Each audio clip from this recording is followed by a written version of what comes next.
This video, it's not clickbait, it's a video, to be fair, I wish I wasn't making, but here I am.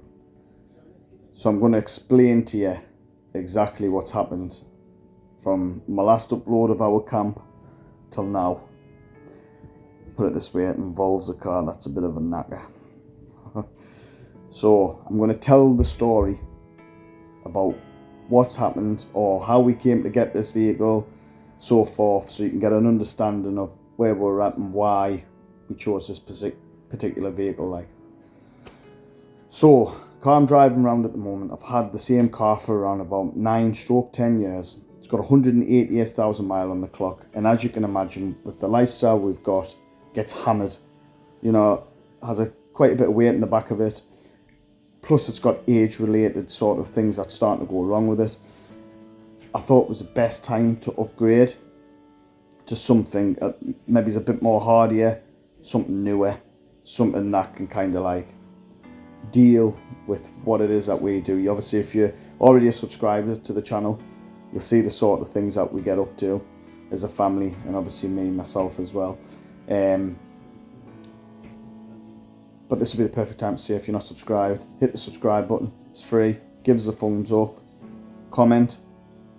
It all makes the channel grow, and I really appreciate everybody's support as well. So, we've been searching around for this new vehicle. We've been shopping about for months now. Basically watching videos, going around different dealerships, trying to see what's out there that fits the bill for our lifestyle. And we've seen this vehicle, and I'm going to say what it is. It's the Peugeot Rifter, right? And if you're not familiar with this sort of vehicle, I'll put a picture up now so you can see exactly what I'm going on about, and so you can understand why this would possibly be the right vehicle for us. As you've probably seen by the image now, it's a car built out of a van. Ideal. We all know vans are quite hardy, take a lot of weight, you know, can really be put through the paces. So we've been searching around for this vehicle. I test drove the Vauxhall versions. I had a look at the Citroen version of it, you know, and we liked the look of the Peugeot. It was just something about it, the way the configurations with the seat was, built-in roof bars, the spec of it was just spot on. So we decided that this was going to be the vehicle that we were going to hunt about for. So we proceeded to obviously look on the internet at different dealerships and auto traders, Gumtree, all this sort of stuff, to try and see if there was anywhere local that we could get. Now, I had a couple of specific things that I wanted. I wanted an automatic. I'm sick of driving the manual now, especially on some of the trips that we go on. I wanted an automatic. I prefer to have the 7 seats, and the roof bars was a must, because the reason for this, we were going to put a rooftop tent on the top of it, do a bit inside so the kids could stop in it, and put a wraparound awning. I don't know if you've seen it. They do it on a lot of Jeeps and things, but there's actually a kit you can get for this particular vehicle that you can make it into a bit of a bug out stroke camper van.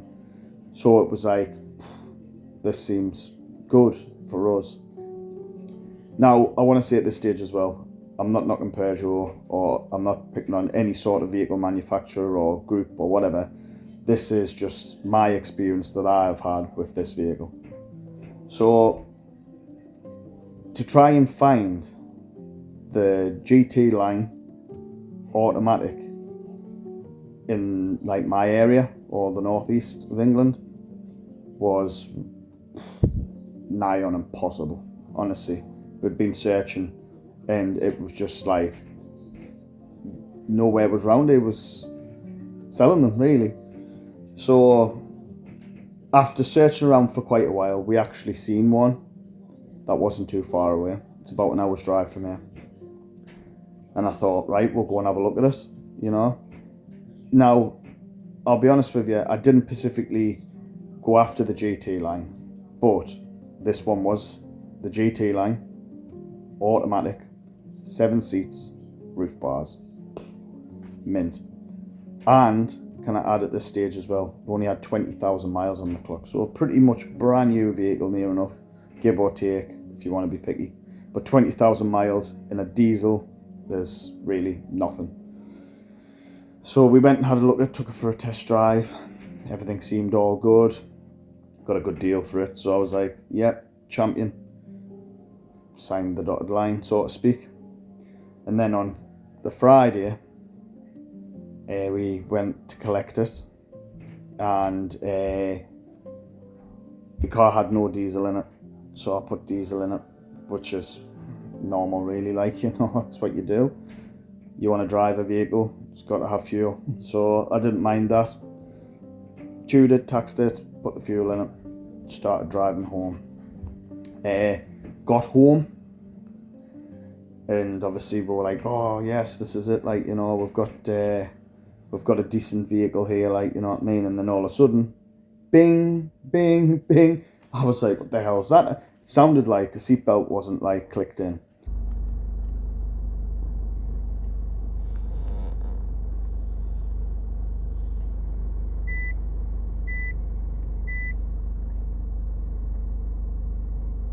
And then I looked in on the dash, it was flashing up saying engine fault. And then that was proceeded to follow by ignition fault. And I thought, bloody hell, what's this? You know what I mean? It's a thingy. And I don't know if you've seen inside these vehicles, but I'll show you a little bit of like the interior of what they look like. That center computer that's inside of it, or sat nav, or entertainment system, whatever it is, flashed up the sat nav, and it basically says engine fault again, urgent repair required, please take it to the nearest garage. And it basically, on the sat nav, it pinpointed the nearest garage to me, like, you know what I mean, to take this car in. So it was a big deal, like, you know. And obviously I came in the house and straight getting in touch with the dealership saying, like, listen, like, this has got a fault, like, you know what I mean, an engine fault. And I not even drove the car, like, you know what I mean, properly. I haven't really been on a long journey in it. I haven't really done anything with it. This is like, you know what I mean, I was kind of like panicking a little bit, thinking, Christ's sake, I've just got the bloody thing, like, you know. So I didn't get an immediate response from them, like, you know what I mean. It was on the Saturday morning I had to ring, like. But anyhow, in the meantime, I thought I'll do a bit of research online, see what it is that's going on with this bloody vehicle, like, you know. My luck, as they say. So I came across forums, websites, videos of just horror stories of this. I mean, I don't know if anybody knows anything about gaming and that, but when the Xbox 360 came out, they used to have like a problem with them, and used to get like the power button used to do the circle of lights going round, and it used to be called the Ring of Death, and it used to be like, that's it, that's knackered, that Xbox. Well, this fault is like having the Ring of Death for this sort of vehicle, like, you know. So I was like, oh no, and I just was reading hundreds of comments of people in a battle to try and get this particular issue fixed with the vehicle, like, you know what I mean, and going down this rabbit hole of just stress and pure nightmare, really. So I was like, right, nah, I'm not doing that. I don't want to be involved in any vehicle that's going to cause us stress. I've got a lot on myself, really, with family, which obviously I haven't really gone into on YouTube and that, but I thought I can't take anything like that on.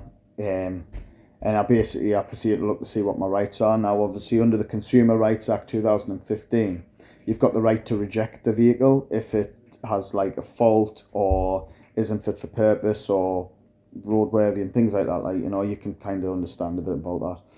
But I thought, right, that's it. I'm not doing this. Like, I'm going to just absolutely hand the car back, get me money back, and just go my way. Like, you know what I mean? It's like, it's not worth the stress and the nightmare. Like, you know what I mean? Plus, not just that, I rang Peugeot and I was like, hey, listen, I've just bought this car. You know what I mean? Obviously, I didn't buy it from the Peugeot dealership, I must add, at this point. And I was just like, this is the fault. Like, what could it be, or how do you fix it? And the head mechanic laughed on the phone. I'm not joking. I couldn't believe it. He laughed and he went, oh, aye, I know exactly what's wrong. And he says, it's a common fault with these sort of vehicles. And I says, well, can it be fixed? He goes, and this is how he proceeded to talk. He says, when did you buy it? I says, yesterday. He says, when did the fault show? I says, basically straight away, like within the hour. He was like, hand it back. What? Straight away, hand it back. I says, is it that bad? He goes, well, what it is, mate, he says, is basically there's a problem with the AdBlue system in it. And I was like, all right, you know what I mean? What is normally the procedure to fix this? Now he said, it could be a number of components within the AdBlue system. But he says, commonly what they normally do is replace the whole AdBlue system. And I went, all right, well, how much are we talking for this sort of like repair job? He says anywhere between £2,000 to £5,000. What? £2,000 to £5,000? Nah. Bearing in mind the comments and the things in the forums that I'd been reading, people were saying that they were having this problem rectified, and within 3 months, 6 months, a year, 2 years, the same issue was occurring again. And I was finding that people were saying that the first time it happened, they were compensated, it got done free of charge, but the second time, nah, you'd already got your compensation package, they weren't going to sort it out again, like, you know. And for me, I was like, just the alarm bells was like, and my stress levels were going through the roof, and I was like, no way am I doing that. Nah, this is a problem vehicle, like, you know. So obviously with correspondence with the dealership and that, they were like, no, listen, you're within your rights. You return the vehicle under the right to reject it. We'll offer you a refund and whatnot, like, you know. So I was like that. Oh, thank God. So on the Monday, let's stop there. They says, whatever you do, don't drive the vehicle. Keep the vehicle parked up just in case it stops working, like, you know. Now, there's a common thing with these that when this fault happens, they have what is called a countdown to impossible start, where basically the car protects itself by refusing to start. You know? So, I was like, yep, no problem. I was like, listen, I've parked the car up. I don't intend and want to drive it, like, to be fair, especially not with my family in it, like, you know. It's just, like, not worth taking that risk. Car will be parked up on my drive until, obviously, we make arrangements of what we're going to do. And he says, well, look, the car's going to be recovered. We'll send a recovery truck out, and on Monday, we'll get it recovered, like. So I was like, right, no problems. And it was so disheartening, like, Nicola was really upset, you know. Even the kids were a bit gutted about it, like, you know. Looking out my window and seeing it sitting there, saying that I've got a new vehicle, but I can't drive it, was absolutely torture. But anyhow, Monday came, recovery driver came. I put a picture on now, like, of it getting recovered. Lifted it off, went with the keys, all the bits and pieces with it, back to the garage. And I thought, champion, I'll get a phone call for my deposit and that'll be us. I'm like, it'll be a week now since it was recovered. I still haven't got my deposit back. I'm still waiting for the paperwork. Obviously, I know Easter holidays and whatnot, you know, obviously it's bank holiday Monday, so I'm anticipating I'm going to hear something, maybe it's tomorrow. So anyhow, I put down a good deposit and then I finance the rest of it. And apparently what it is they have to wait for the finance to be unwinded before the deposit can then be released back to me. And in the meantime, I'm stuck without the vehicle, you know. I haven't got my deposit back, so I don't really want to be going looking for another vehicle and get in love with a vehicle or something and then decide that, oh crap, I need my deposit to pay for obviously to secure it and whatnot, like, you know, and then worry about maybe losing that vehicle. Like somebody else comes and buys it, and then, you know, I don't want to be getting stressed over it. Rather get my deposit back, have time to think, and go again. So that's where I'm at. So I haven't really been doing any videos with YouTube because of, obviously, I'm waiting for a vehicle upgrade. But let's hope that we get that sorted soon. So like I said, I'm not knocking any brands or nothing. I don't want anybody to bloody sue us out, because that'll be another thing. But what I'm just saying is that that's my experience that I've had with it. Like, you know, I am very gutted. It does seem like a really good vehicle, like, you know what I mean, as far as like practicality is concerned. I just think the engines are absolute, well, you can see by this emoji what it is. You know, and obviously because that company's tied with a few other companies, like I've mentioned, like obviously Vauxhall, Fiat,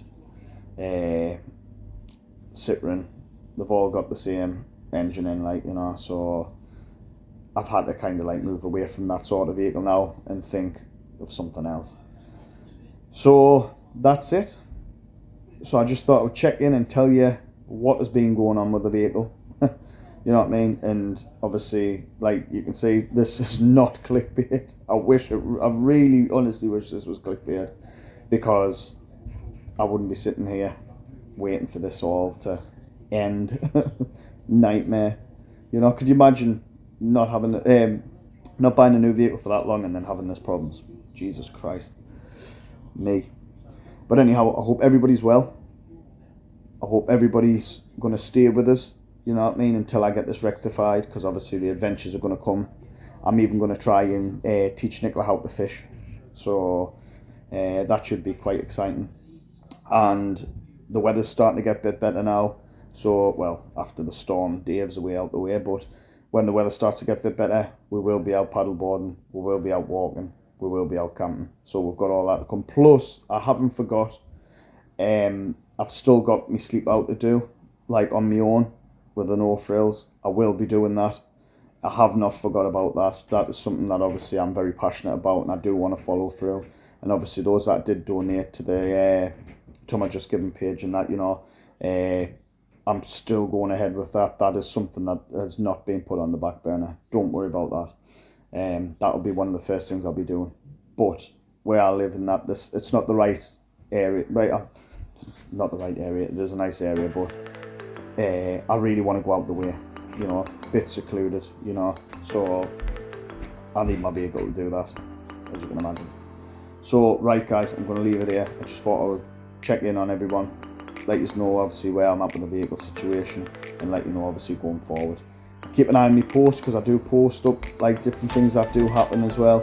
So keep an eye on that. Might potentially go live a couple of times, so make sure you've hit that bell so you can get the notifications of when I am live, when I do upload. And like I say always, get out, have an adventure, make memories. I wish I could. Right guys, on to the next one. Cheers.